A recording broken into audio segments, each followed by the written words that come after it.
एक समय प्राणियों को ही चाहने वाले, समस्त प्राणी को सुख समृद्धि प्राप्त करने के लिए नवमी सारण क्षेत्र में मन को प्रसन्न करने वाले सभी साधु महात्मा एकत्रित होकर के एक सभा के आयोजन किए।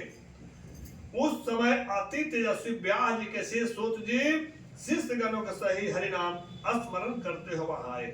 समस्त शास्त्रों को जानने वाले श्री सूत जी को आते देख करके महातेजस्वी सौनक आदि मुनिगण जितना ऋषि महात्मा थे सब खड़े होकर के और सब धर्मों को जानने वालों में श्रेष्ठ सूत जी को परम वैभव सौनक आदि ऋषि परस्पर शीघ्रता से पृथ्वी पर दंडवत नमस्कार करके सौनक आदि मुनियों को दिव्य आसन पर संपूर्ण शिष्यों सहित अति बुद्धिमान सूत जी को बैठा दिए। बैठे हुए सूत जी से सौनक आदि मुनि ने नमस्कार करके हाथ जोड़ करके प्रणाम करके पूछते कि हे महर्षि, हे सर्वज्ञ सूत जी, इस कली काल में मनुष्यों को हरि भक्ति किस उपाय से हो? हे भगवान वह कहिए, क्योंकि कली काल में सब प्राणी पाप करने पर तत्पर और वेदविहीन हो जाएंगे। उनका कल्याण किस प्रकार से होगा?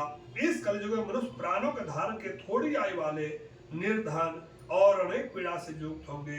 प्रायः पुण्य अति परिश्रम से होता है। इसे कली युग में कोई मनुष्य पुण्य न करेगा और सब पुण्य को नष्ट हो जाए, पापों में प्रवृत्ति हो जाएंगे। तब तुक्ष ज्ञान वाले अपने वंश से नष्ट हो जाएंगे। हे सूत जी, किस तरह अल्प परिश्रम से थोड़े धन और कुछ से पुण्य प्राप्त हो, ऐसा कोई उपाय हम लोगों को वर्णन कीजिए जिसके उपदेश से मनुष्य पूर्ण पाप करता है उसका भाग्य भी होता है। जो जैसा कर्म करता है उसी प्रकार उसका फल भी मिलता है।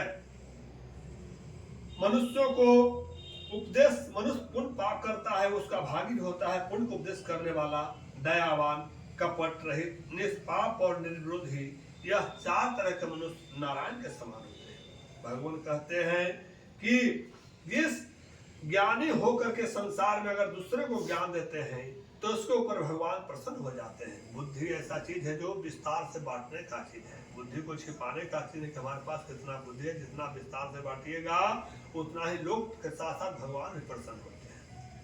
लेकिन जिनके पास धन है, वैभव है, लक्ष्मी है, उनको छिपा करके भाव से रख करके इज्जत से और लक्ष्मी का पूजन होता है। लक्ष्मी दिखाने का कि हमारे पास इतना धन है, धन दिखाने का चीज है। बुद्धि जितना दिखाइए, प्रकाश कीजिए, प्रवचन कीजिए, बांटिए, और लक्ष्मी को जितना छिपा कर रखे, जितना सेवा भाव लक्ष्मी की कीजिएगा, विष्णु भगवान स्वयं प्रसन्न रहते हैं। सूत जी बोलता है कि हे श्रेष्ठ, तुम धन्य हो, तुम ही वैष्णव हो, कारण कि सब प्राणी तुम सदैव हित चाहते हो। हे सौनक सुनो, मैं आपसे उत्तम व्रत कहूंगा, जिस व्रत को नारद जी लक्ष्मीपति भगवान से पूछे थे और जिस प्रकार भगवान नारद से कहे थे, हे ऋषिगण उसे सावधान होकर के आप लोग सुनिए। प्रेम तले प्रथमो अध्याय। श्री सत्यनारायण स्वामी की